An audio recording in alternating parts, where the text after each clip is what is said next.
But Up podcast. I'm your host, Sean Dustin. Welcome back. If you're returning, and welcome if this is your first time. This is episode 4 today. We'll be talking to Rhiannon about mental illness. But before we get to that, I want to clarify. Episode 2, it makes it seem like I'm still with my ex.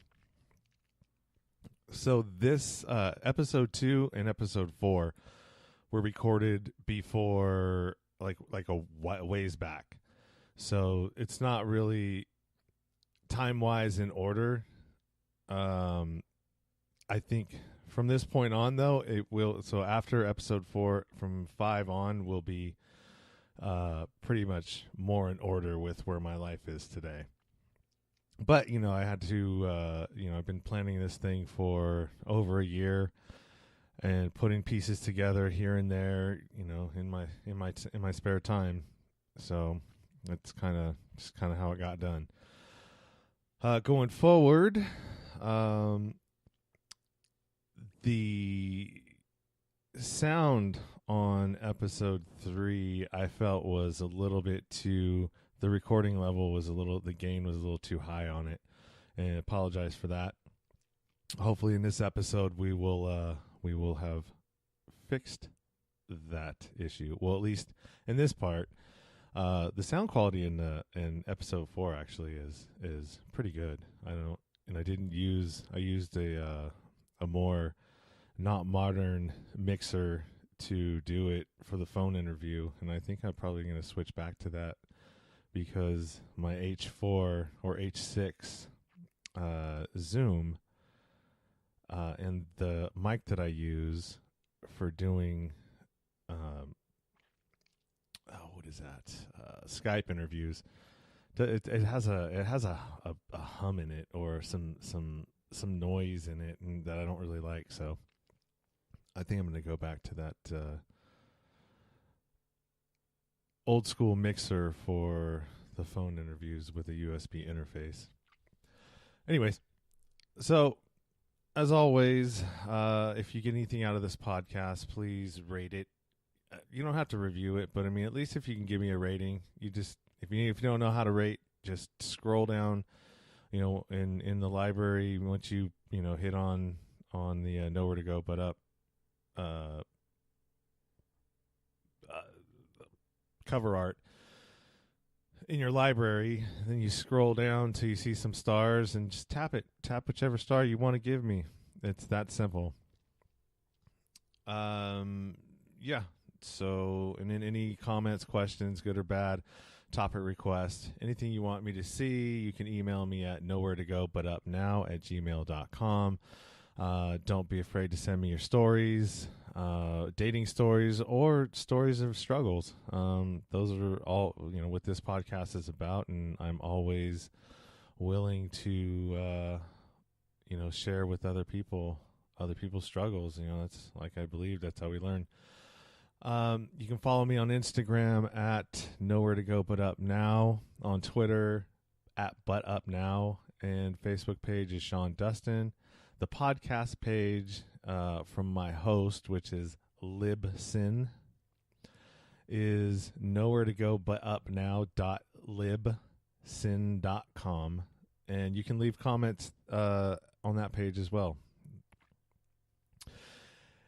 And I do have some other episodes that I'm probably not going to release. I might throw them on Patreon.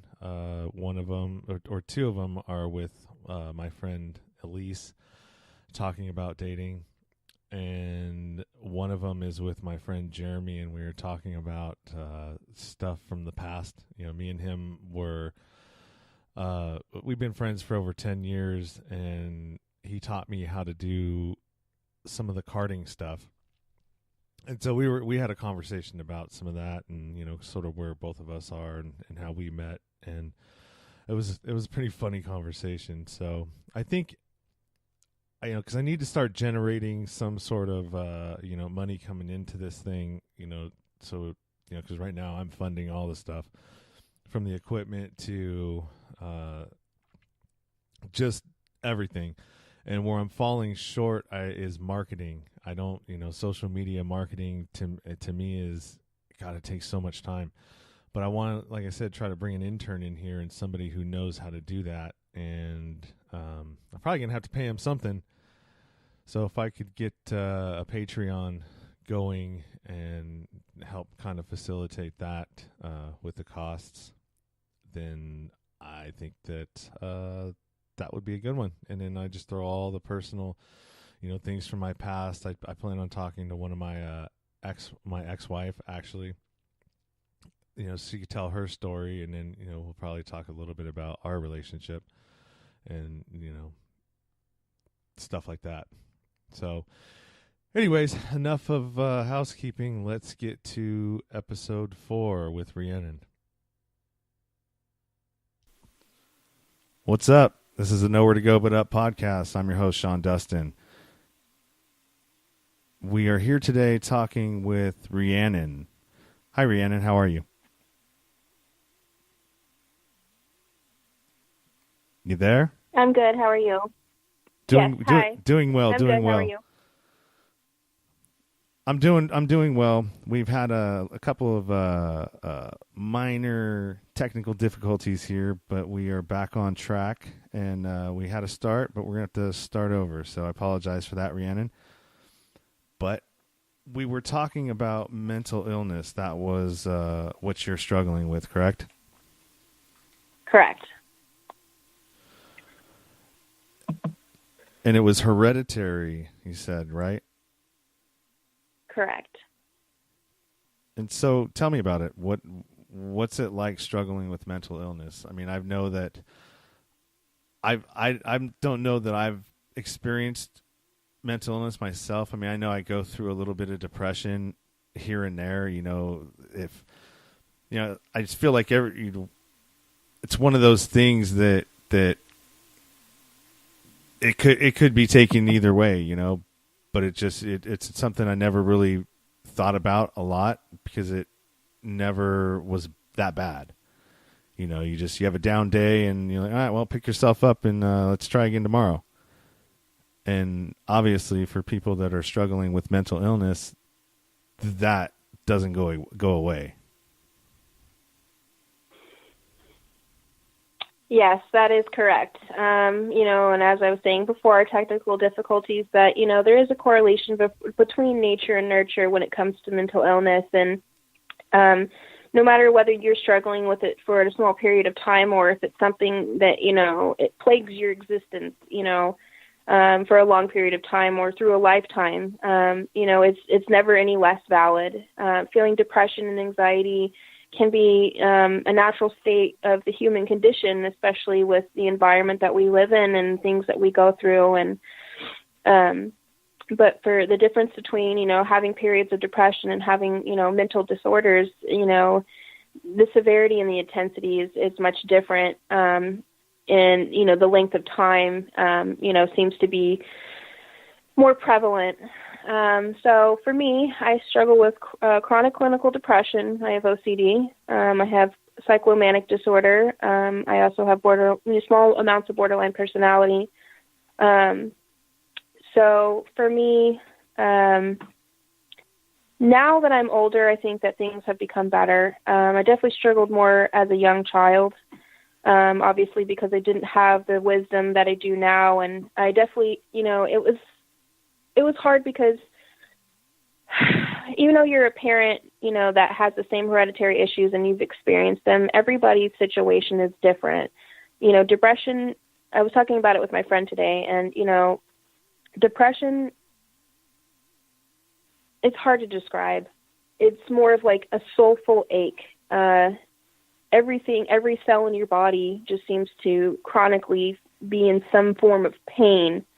You have physical correlations between the mental disorder and your body starts to react.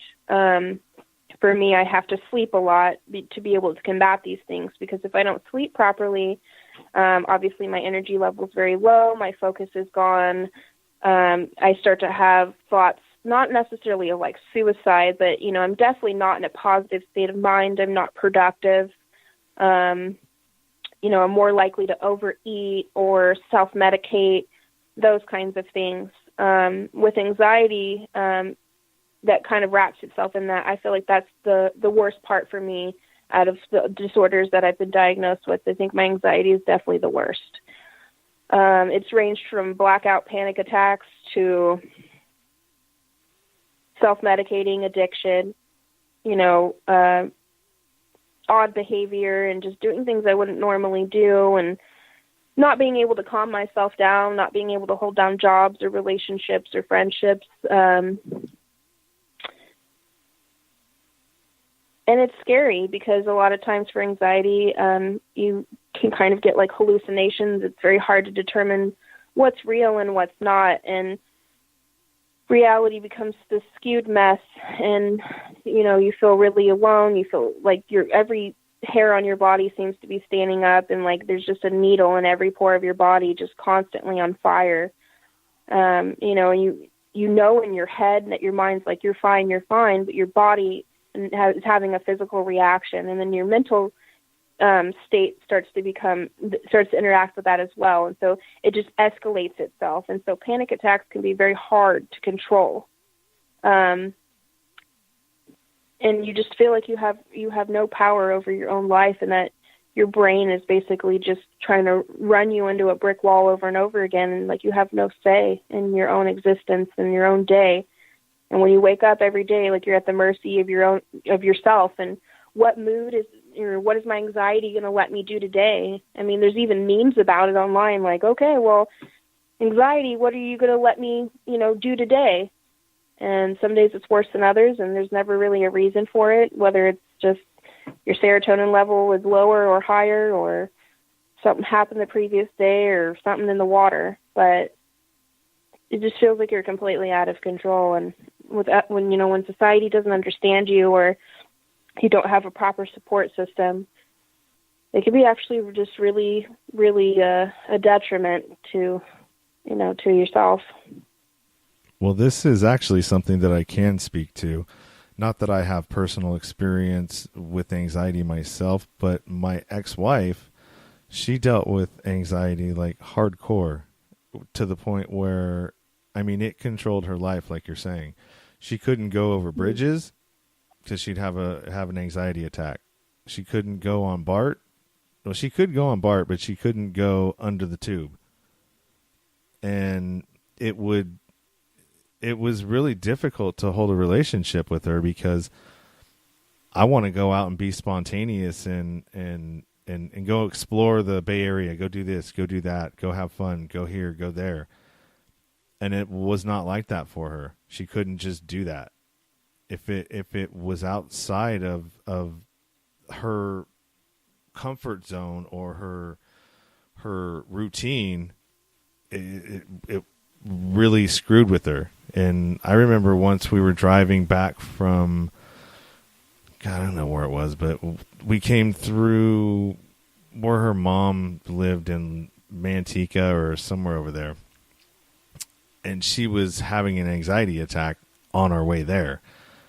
And I remember looking over, because I'm driving, and I look over in the passenger seat, and she's white, and just holding on to the door handle, and then holding on to the armrest, like her fingertips are dug in.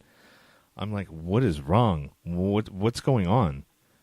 And it's hard for somebody who's with somebody like that doesn't understand what you're going through, because you feel helpless yourself. Like, you feel like, what can I do for you? What? And there's nothing you can do. Yeah, and for me, my husband says, the problem is that you're the patient and the therapist, because like I had, when I answered the, kind of the previous briefing questions, I've been dealing with this a long time, and, I've always had this driving force to survive. I mean, whether, it's God for you, or if it's evolution, or whatever it is that keeps you going, There's just something that would never let me give up. And I know what those panic attacks are like. I was trying to hold down a full-time job, and my anxiety got really bad because definitely, like I said, environmental stress can really definitely escalate things. And so if you don't watch your stress levels in daily life, which seems pretty easy for other people, you wake up, you eat breakfast, whatever your routine is, but when you have anxiety, even a routine doesn't seem to help. And that's why people start flicking off on lights on, and they have to have things a certain way. Or, you know, for me, when I get really stressed, I obsess about whether doors are locked or the window is, you know, locked. And I know that I checked it 1,000 times, but if I don't check it 1,000 more times, it's just repetitive of just nonsense that your brain just can't seem to understand that the door is locked and everything is fine. And if you're not in tune with your emotions and what's truly bothering you, you know, this door checking or, you know, finger tapping or whatever that your anxiety ritual is, you know, those things are going to continue to escalate. And so knowing yourself and knowing your emotions and what truly is bothering you and what is causing this anxiety, whether it's irrational or not, you have to ask yourself this question, like, what am I truly anxious about? Am I anxious about feeling abandoned? Am I anxious because I feel like somebody's going to break into my home? Is this a result of trauma? Like, have you been sexually assaulted and you feel like you need the safety of knowing that your doors are locked because that makes you feel safe? You know, you have to really, really, you know, dig deep and really try to resolve traumas as much as possible. Because even with hereditary issues, you know, we all go through trauma too, and those definitely correlate between each other. And that's what's gotten me through a lot of it is just knowing myself. And it's been a long road, especially when you have borderline personality. I don't truly understand the whole borderline personality thing, because it's not like multiple personalities. It's not like I have, you know, some 7-year-old, you know, little girl or something talking to me. It's not like that. It's just not really feeling like you have a sense of like a consistent identity. You know, every day I look in the mirror and sometimes my hands, they don't feel like my own. My eyes, when I'm looking at my eyes, I don't feel like I'm looking at myself. I feel like I'm looking at somebody else. And that disassociation is terrifying. And so like with your ex-wife in the car, you know, when you feel completely separated from yourself and that lack of control and, you know, the synapses in your brain are just firing off and you can't breathe and, you know, everything else to everybody else seems fine. But to you, your fight or flight response is telling you like, hey, something's wrong. And, you know, like I said, you know, mental illness needs to be treated as any other disease. You know, you can have heart disease, you can have a stomach intestinal disease. Like, why can't you have a brain disease? And people think you should just be able to talk yourself out of it, but that's not the way that it goes, especially people with schizophrenia. I mean, my heart goes out to those people because it's basically like you're just on PCP all the time. You know, everything's like a lifelong LSD trip, you know, and so you see these people talking to themselves and you're like, ooh, that's scary. And it is, but, you know, that's the reality for them. And as much as my mental illness has plagued me, things could always be worse. And finding catharsis and, you know, being able to relate to other people is very important and comforting as well. But a lot of times it is very easy to fall into patterns of really pulling yourself out of society, especially one that doesn't seem to understand you. But finding those good people in your life and good friends and family, and even, you know, if your family is toxic, and knowing when to cut people off and have a boundary for yourself. You know, you have to protect yourself, and, you know, like, yeah. I could go on for a while, but I'm sure I'm sure you can. There was one thing that I think in the beginning of what you wrote that talked about the doctor that that kind of basically just wrote you off and said that you'd be dead by like what, 30? Yeah, so she said that I wouldn't make it to 16, and that if I did make it past 16, that basically I would be like a prostitute, or, you know, I'd have drug problems, and I'd basically just, you know, be a POS, you know. And obviously she wasn't the nicest person, and, obviously we didn't go back to her, but, I've been through numerous therapists, and I know, in hindsight, I felt like my mom was just trying to torture me and fix me for, her own well-being. But, now that I look at it, I know that she was just doing the best that she could, especially knowing how it feels, because she also struggles with, a lot of similar mental issues as well. But yeah, so when they basically just told her, like, hey, so, if she doesn't kill herself, cool, but, she's basically not going to have, like, a very good life, and she's at a high risk for, this kind of behavior. So just be prepared for that, and basically just take her home and hope for the best. And, if she kills herself, don't be surprised. And I'm just like, well, great bedside manner. But, and these are things that I heard because my mom's always been very honest with me. I've always been more mature than my age, and having to grow up fast due to, my dad's death, just the series of events in my life that sometimes some of us have to grow up faster than others. And I don't know. Sorry, this is a very emotional conversation for me, so excuse my deep breaths, but hey, yeah. No worries, no worries. He had tested my brain chemicals because, you can take blood tests and stuff, and you can run some tests to really, test the receptors in your brain and things like that. He's basically like, she really just doesn't really make any of the chemicals that she really needs to regulate her mood, how she's waking up every day and going to school and making good grades. And he's like, you should really be happy that your daughter's as functional as she is. And listening to this and going through it and feeling just depressed and out of it in that moment,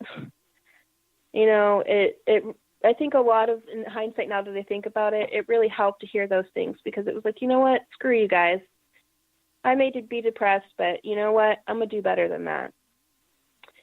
So being 26 now, almost 27, and being married and having my own house and, doing the things that I do, I've impressed myself. So I've overcome a lot of adversity with my mental illness, with, the way that I choose to present myself and everything like that. And sometimes I really freaking surprise myself, and that's a really good feeling. And although I still have really bad days, and there's days where I literally want to scream from a cliff and potentially jump off of it, I mean, I'm kidding. I have gallows humor, but, we all have those days where we want to curse the wind and just fight everybody.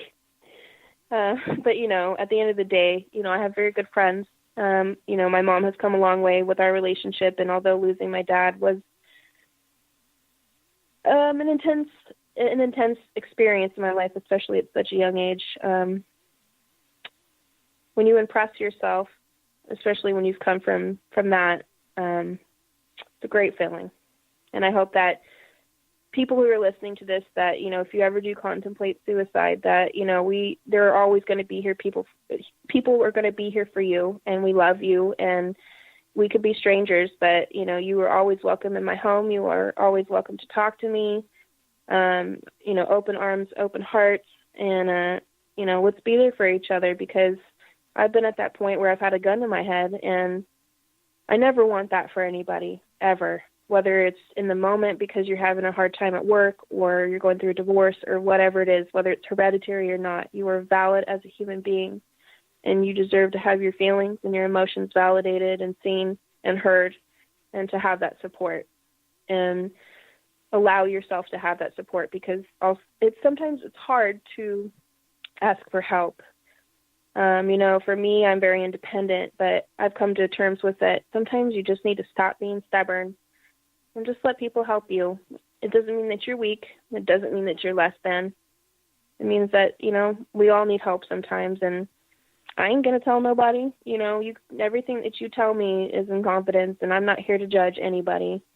I'm here to love everybody that I can, and love myself. And like I said, love is the universal language, and sometimes, it may not be tangible, but we're sentient beings that deserve nothing but understanding, and we live in a cruel, cruel world, but it doesn't mean that we have to treat each other the way that we do. No, no, I agree. I agree. I have my own anger issues that I deal with, and addiction, like you're saying, nurture, not nature, nurture. There's a guy, I think I heard him on Joe Rogan's podcast. His name is Johan Hari, and he's got some pretty interesting opinions on addiction and the nature versus nurture way of dealing with it, and how in some of these other countries that they're having good successes with nurturing the problem instead of shaming like they do now, and put people in jail and incarceration and all these other ways of dealing with it that are failing and haven't produced any results other than a higher and I can't, this word is hard to say, recidivism rate, which means coming back and forth. And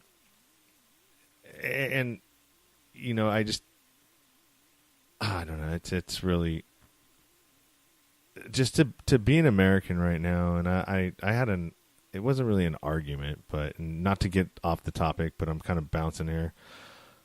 And you know what? I'm just gonna wait. We'll touch on that in a second. How does your husband deal with it? I mean, is it hard? Like for me, it was hard because I didn't understand, and like I'm not a very patient person, so it didn't help. It didn't help at all.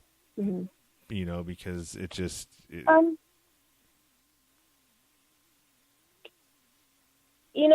It's really difficult. I mean, everybody's relationship is going to be different. Compatibility levels are going to be different.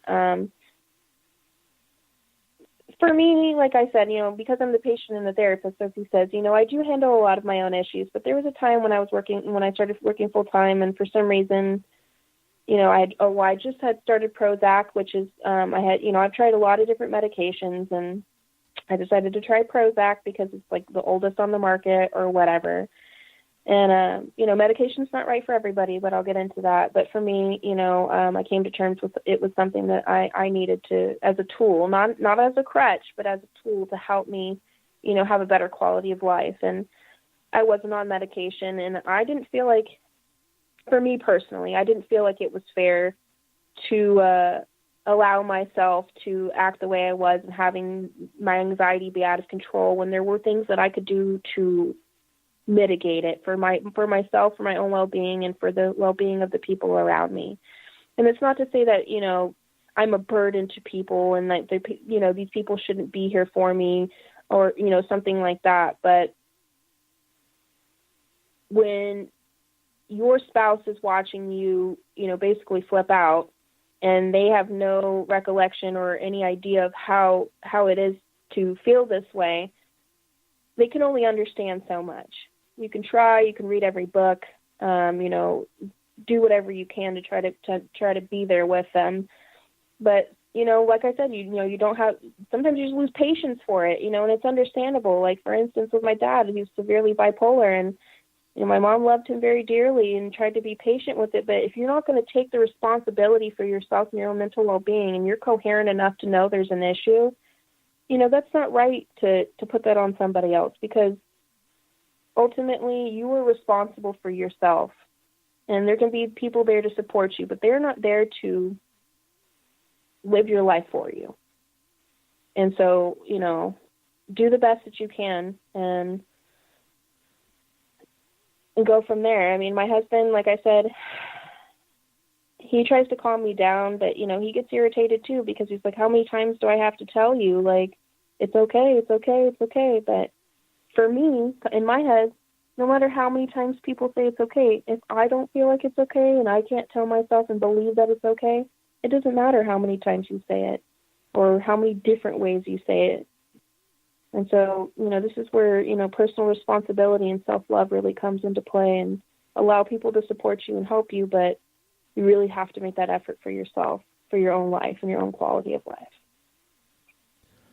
Have you ever been hospitalized? I have not. I am surprised. I mean, but for me, I've never really had, and I'm not bipolar, thank God.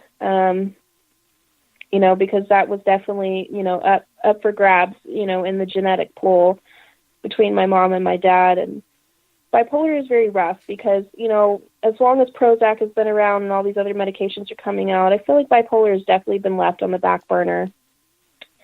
And that's really not right, because that really messes with people, and that's where you get this mania and you get people bouncing off the walls and doing really crazy stuff, and they have to get locked up and sedated because they can't function in society. And it's because we're not providing the proper tools and access to them to be able to help people in those particular situations. But for me, I have never experienced anything crazy like that. I never had any issues with self-harm. I don't know. I mean, like I said, people go about things differently. Some people feel better when they cut themselves because they feel the release of pain, and the pain is kind of designated to another, like a physical, aspect to it, that takes away from the mental pain. And, I totally understand why people do the things that they do. But, I am very lucky that, that's not something I ever felt that I needed to do for myself. And, I hope that people who do feel the need to self-harm to relieve that pain can find a different avenue, a healthier avenue, because you deserve more than that. And, things are temporary. And even though this is something that I have to deal with lifelong, just try to find happiness where you can, and so that you can find the relief outside of hurting yourself, and so that you do not get hospitalized, and that you can have a free and healthy life. But yeah, I have had a boyfriend that I was with for a long time. He did get 5150'd, and I went in there with him, and it was really sad. It was really scary, and it gives you a lot of perspective. There was a guy, I guess, in there that was screaming and trying to fight all the nurses, and the nurses came running in with what seemed like a 10-foot needle to go, subdue him. And that was really hard to watch, and I never want anybody to go through that. I mean, we're all humans, and to watch that kind of devastation and that level of disassociation and lack of control of your own life is devastating to watch. So no, I have not, but my heart goes out to the people that have. Yeah, I couldn't imagine what it would be like. I mean, I only have an idea of what the movies make it out to be, of what it would be like in a place like that. But I mean, it's just any time you're having to be put somewhere against your own will is never a good thing. Right. And you want to give people the free will to decide for themselves, but at some point, when they're a danger to themselves and society, there has to be some kind of intervention. Obviously we do not do the best that we can. We do not have, enough facilities for the amount of mental illness that there is, and for the the demand that is needed. And I think that we are doing better. I think there's been, great movements, on social media, and as much as, the crap that millennials get, I mean, we are definitely bringing the issue of mental illness to the forefront, because that does tie in with politics. It does tie in with gun violence. It does tie in with things that are relevant to us in this time. And it's a domino effect. And so really, a lot of the issues we have in society and globally are at the root of it is mental illness. And what you're saying about nature versus nurture and rehabilitating people, I mean, yes, we're in a prison state. We'd rather just lock people away and, treat them inhumanely rather than take the time and the resources to rehabilitate people, or at least give them a safe place to be, and give them, if they can't function in society, their brain just isn't going to allow it, that, they at least have assisted living, and that, they aren't a danger to themselves in society. But because, the powers that be, the 1% is sucking up all the money, and they want to go use it for, to go warmonger and play world police, when we're over here crippled by, depression, anxiety, OCD, schizophrenia, bipolar, I mean, whatever it is. And addiction ties into that too, because you have the addiction because you're trying to medicate something deeper than that. And addiction, is seen as a disease, in which I absolutely agree with. So why shouldn't mental illness be as well, right? But mental illness, you should just get over it. I've had people seriously tell me to my face, hey, well, you have depression, you have anxiety, well, you know what, maybe you should just, just talk yourself out of it. And I'm like, you know what, that's a really great idea. I never really thought of that, because I really love to struggle. I love this. I'm enjoying it. And you know what, you've really saved my life. Thanks so much. And I know that those people probably in some jaded reality think that they're helping, but that just shows the real lack of understanding. If I could get over it, I would. Yeah, I wouldn't necessarily say that. I mean, I'm thinking about what you're saying, and if I were going to try to make an not an analogy, but of what I would think it is with the addiction, you can see the damage in the wake of an individual. You can see that what they're doing is having an actual effect on their life. Be it they're right. losing their job, they're doing this, they're stealing, they're going to prison, they're going to jail, it's the symptoms are very, very visible, versus when with mental illness or with people that have anxiety, and I've been, I'm guilty of this with my ex. I would start seeing it as like, you're just really, come on.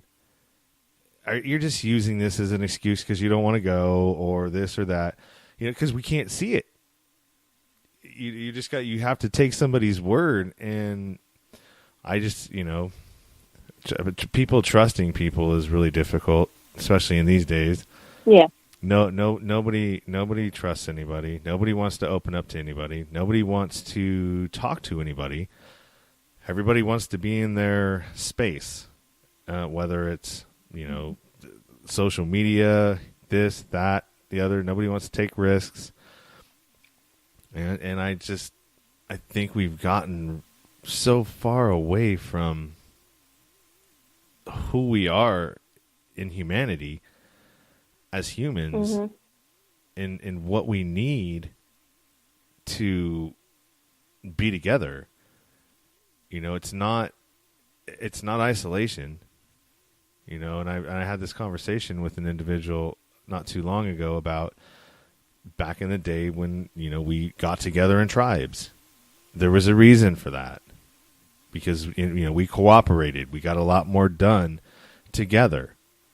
You'd sit around the fire, you'd talk, the whole village would raise everybody's kid. It wasn't so much, if a kid, your kid's doing this or doing that. No, I mean, everybody would just, if some kid, it wasn't yours, was doing something wrong, whoever was closest to him would deal with it. And we're getting further and further away, I think, with social media, to what it really means to be a human. I absolutely agree. As much as social media is,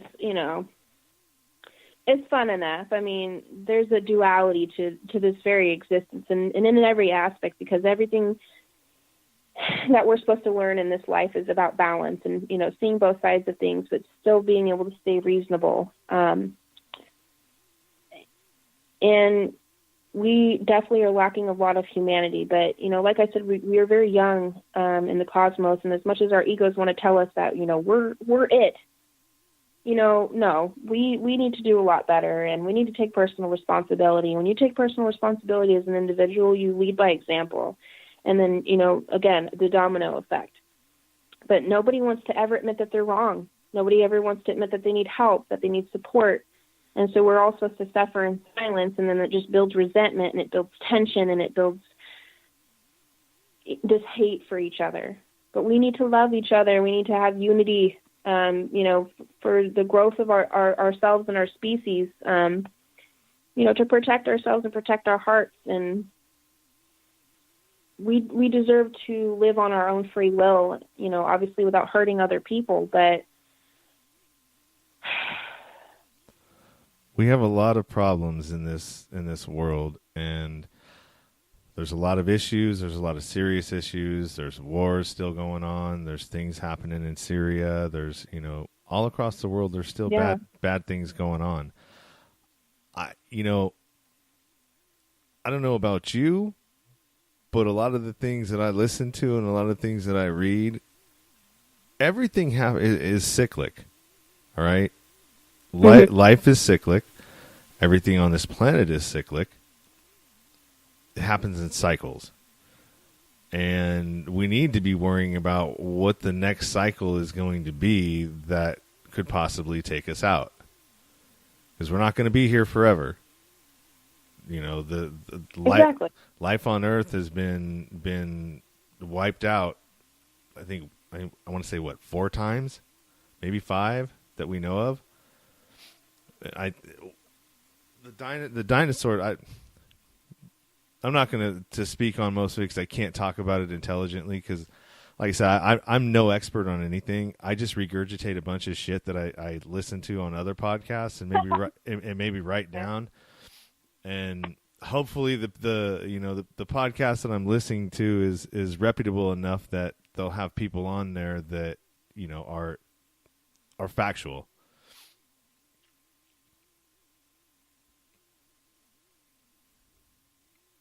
So what do you listen to any other podcasts or? No, I don't.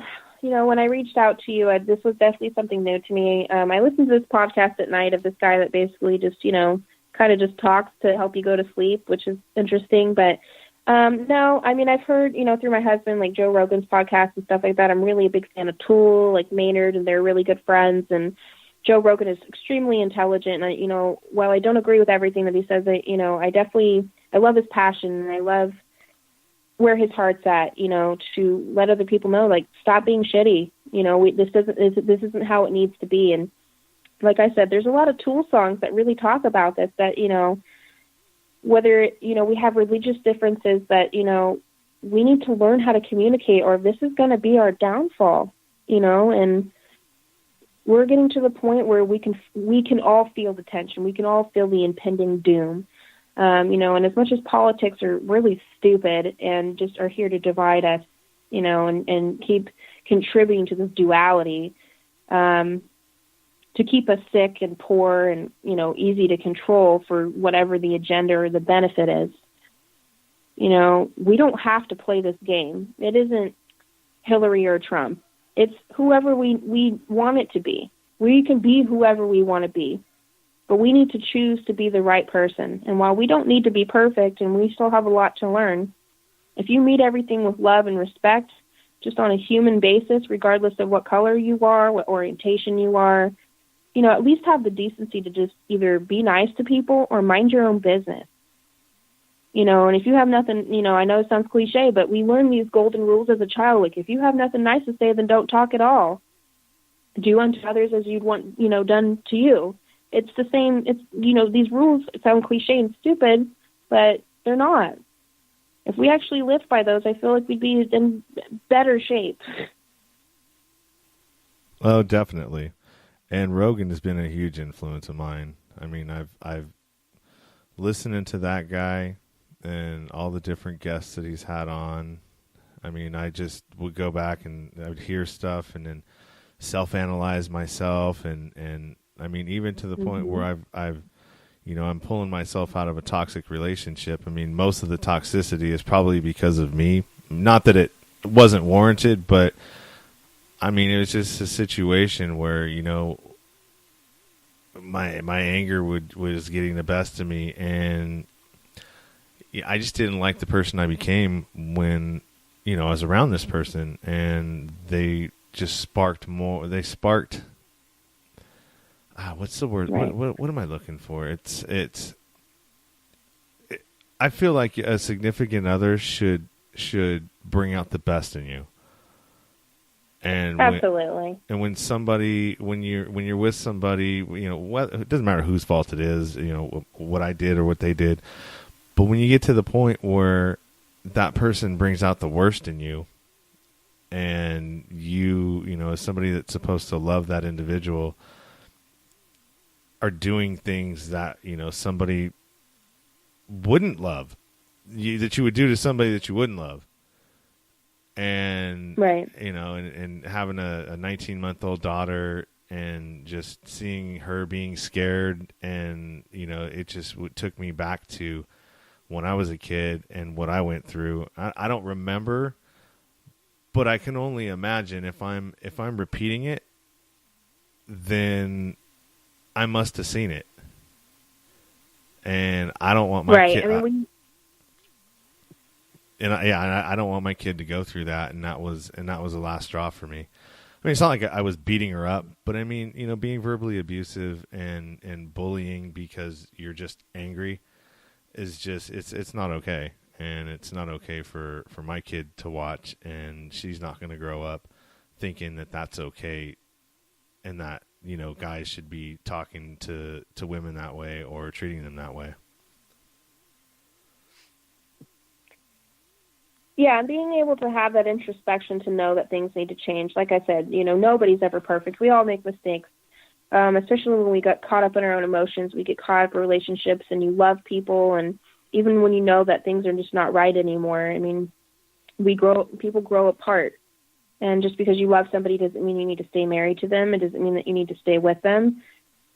But to know where to draw the line, especially when kids are involved, is very important. I think a lot of people don't realize that. And although your daughter, has experienced that, but, when she gets older, if it's something that has seemed to still affect her, you can explain to her, you know what, I was wrong in that, and I want to do better. And I did do better, and I made a decision to move forward and show you that this is not what it's supposed to be like. And taking responsibility as a parent, really shows your child how to respect you, and that you respect them, and that you can meet them on that level. And I think that's really important. And, I really commend you for that. And I don't have kids myself, because for me, I'm terrified of, making the same mistakes that my parents did. And although me and my mom have had a lot of issues, and I never thought that we'd ever be where we are now, it's been quite a whirlwind. But when she apologized to me, and, what, there's things that I could have done better, and I'm very sorry, but I do love you. And that meant the world to me, everything that she had ever done to me. And I am who I am because of her. And, those things that were terrible, those are all in the past. We have every minute of every day of our life, we can decide to do something different. We could be in the moment being a complete and total piece of shit, and 5 minutes later decide, you know what, that was really crappy. I shouldn't do that anymore. Time is relative. It's only 7:57 right now because we say it is. We're in infinite time and space. And yes, we die. And whether you believe in an afterlife or not, what we're doing right now is what we're aware of and what's important. And that's what we need to focus on. And in my briefing questions, I said, we can't be dictated by the fear of death and the unknown. And I think that drives a lot of people crazy, is being aware that we're going to die, and that feeling like this life is going to be meaningless, and having to force it to have this meaning, and my meaning's more meaningful than your meaning, and stuff like that. And then it just becomes this convoluted mess, and we're all, up in arms with each other, when in reality, don't we all want the same thing? At the end of the day, don't you just want to make sure that your daughter is safe, for her to feel loved, for you to feel loved? Have the food to nourish your body, have the stability, that you need, and have hobbies that, make you happy, and have good friends and stuff like that. I mean, that's all we all really want, is just love and support and understanding. And that doesn't matter what your skin color is or what gender you are. We all want the same thing, and we need to honor that in each other, and we don't. No, you're right about that. And I don't know what that speaks to. I feel like everybody is well, I mean, like you're saying, but I feel like everybody is just in their own little worlds, and we get caught up. Like, I know in my own life, I have my day starts at 3:30 in the morning when I wake up. I get home probably about, say, 3:30. I pick up my daughter, spend time with her. Her mom picks her up. I go maybe to the gym, do this. It's just, there's not a whole lot of time. And I feel like if you're a professional, or, there's a lot of construction workers out there like myself.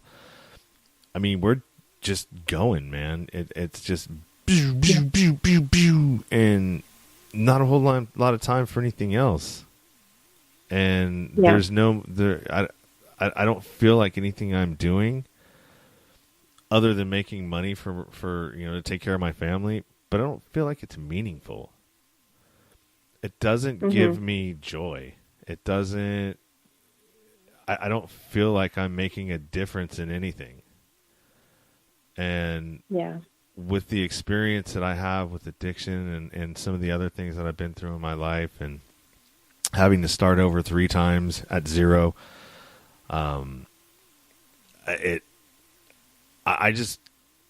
my main thing is I just want to get stories out there of people that struggle and put it out on how they got through it, and what helped them. And maybe somebody else will listen to this and they may be going through the same thing or something similar, and this will help them. And the more of these that I can put together, the better. And it's not about wanting to be popular. I mean, when I first thought about doing this, I thought about doing this about a year ago, and I was struggling, one, with the confidence to do it, but two is I was coming at it from the wrong angle. I wanted it to be more focused around, oh, you've been through this or you've been through that, and God, you're special because you've managed to do this, and most people can't do that, or this or that, and through listening to some other podcasts, I started, you're not going to get anything you want by focusing on yourself. You need to focus on other people. If you truly want to help other people, you need to focus on other people. And if anything's going to happen for you, it will. If it's supposed to. If not, who cares? You're helping people. And that's all that matters.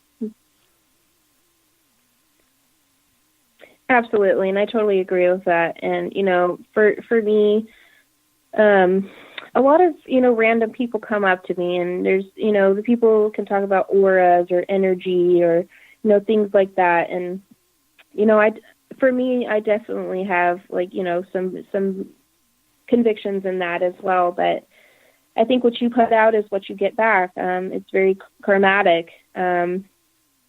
For me, random people talk to me, and I'm a very kind person, and I'm not here to judge anybody. Like, I'm a weird person. I have crazy hair. I have a bunch of piercings and tattoos, and I got a mouth on me.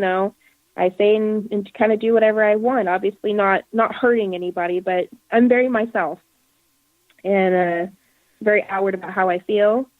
I will absolutely be a social justice warrior when I can, and not to build my own ego, but purely out of the kindness of my heart. I really want to see the human race do better. I truly want to see people smile, because I know what it's like to want nothing more than to die, to just have the sweet release of death and the relief of all of this. And even to this day, sometimes I'm like, please, God, just take me out, just let me rest, But then you see people like today, for instance, my tire kept losing air for some reason, and I was struggling to kind of put the air in the tire, and this was literally like 2 hours ago.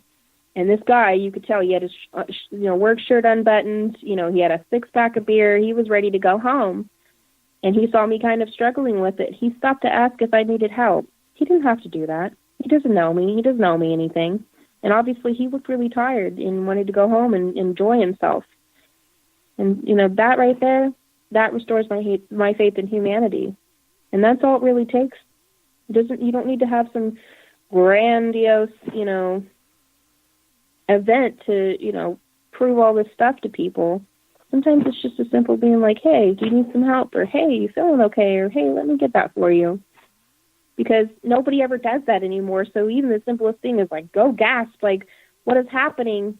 It really throws people off. And like the other day, I was with somebody that smoked cigarettes, and this lady pulled up and was like, hey, can I get a cigarette? I'm like, well, they're not mine, but, but she goes, I really like your nose piercing. And I was like, I think you have really pretty eyes, and her whole face lit up.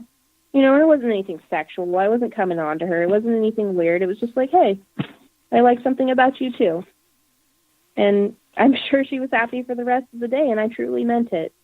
And just small little compliments like that, and not stepping on anybody's boundaries or making people feel uncomfortable, but just letting people know, like, hey, I really appreciate what you did today.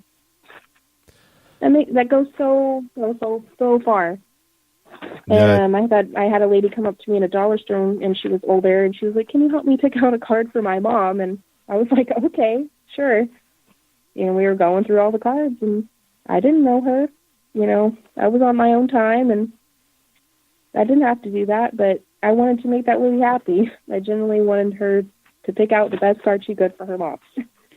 And right there, just do whatever you can to make things easier for yourself and for other people. And you can't always be selfish, and you don't want to go seeking out opportunities to help people for a reward. You want to do it for the right reasons, because the universe doesn't care about, what's being said or done. What it cares about is your intention.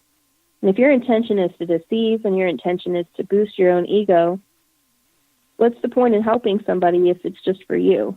It should be for that person. And yes, you should take care of yourself by all means. And self-love is very important, and something that I need to work on and we all need to work on, because we can't give from an empty well, But when you're presented with the opportunity to help somebody and it's reasonable, do it.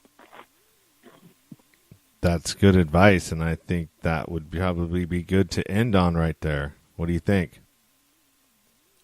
Yep. What's that? That sounds good. All right.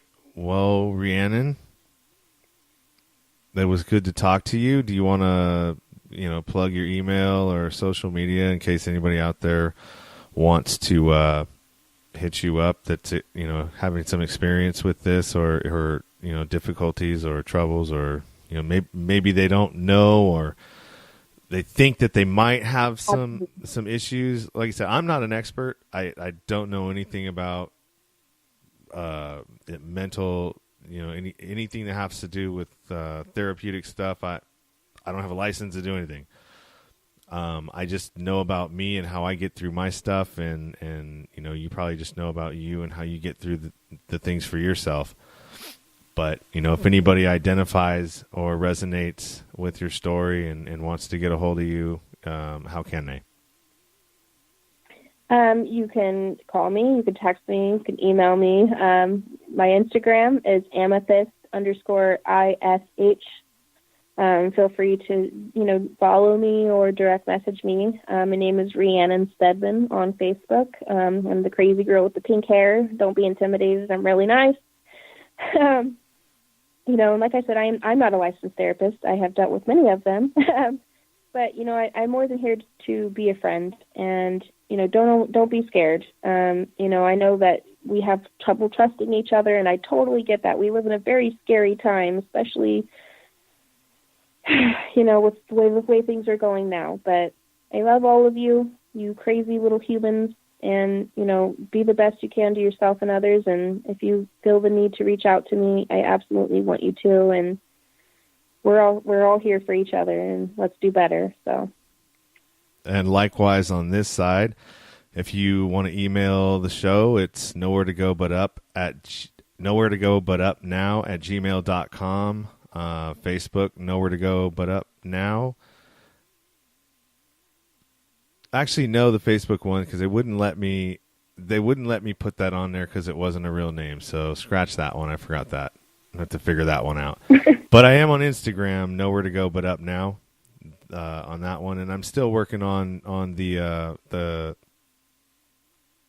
web page and all that stuff. That will be coming out as I release these. So, like I said, I'm going to do about 5 of them and then start releasing one a week. So I have a little bit of a bank and a cushion to get some more of these going. So you will be the first to know when this actually drops on the live RSS feed.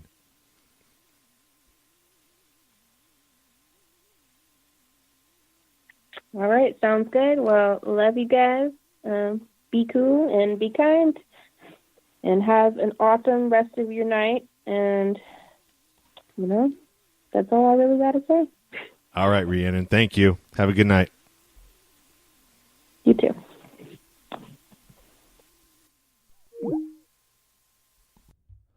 Thank you for listening to the show, and thank you to Rhiannon for sharing her story and her insight with us. I enjoyed listening to what she had to say, and a lot of stuff that she said made a lot of sense.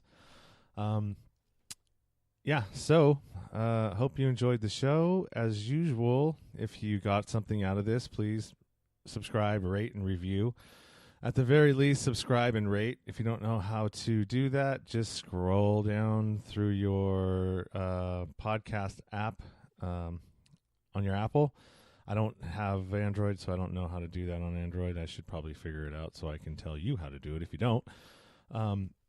So scroll all the way down till you see some stars, and then give me a star and that you feel that I deserve, and that's it. Very simple. If you got anything out of this, like I said, you can always email me at nowheretogobutupnow@gmail.com. Don't be afraid to send me your own stories of struggle or dating. And then you can follow me on Instagram at nowheretogobutupnow, on Twitter at butupnow, and the Facebook page is Sean Dustin. The podcast page is nowheretogobutupnow.libsyn.com. That is LIB as in boy, SYN.com. You can leave your comments there as well. And as always, until next time, keep it 100, stay true to yourself. Everything else is just noise.